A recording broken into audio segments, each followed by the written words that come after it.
ay nangangako sa harap ng hukumang ito sa harap ng hukumang ito na magsasabi ng katotohanan na magsasabi ng katotohanan at pawang katotohanan lamang. at pawang katotohanan lamang sa kahirapan at sa kaginhawaan, sa kasiyahan at sa kalungkutan hanggang sa maghiwalayan tayo ng kamatayan.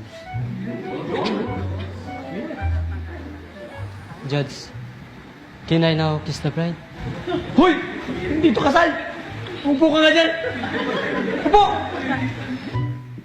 Jacque, ayon sa 5 taong gulang na saksi na si Michelle, ay nakarinig siya ng sunod-sunod ng sigaw. At pagkatapos ay nakita kanya na malapit sa walang malay na si Alfajor, na may dugo sa iyong kamao. Tama ba to?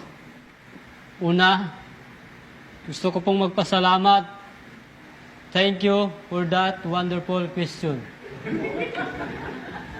Hindi ko po makakalimutan ang pagkakataon na yon. Ako po ay nasa... Akala ko ba hindi mo makakalimutan? Eh, Your Honor, unang linya pa lamang ng taong ito ay salungat na sa sinasabi niya.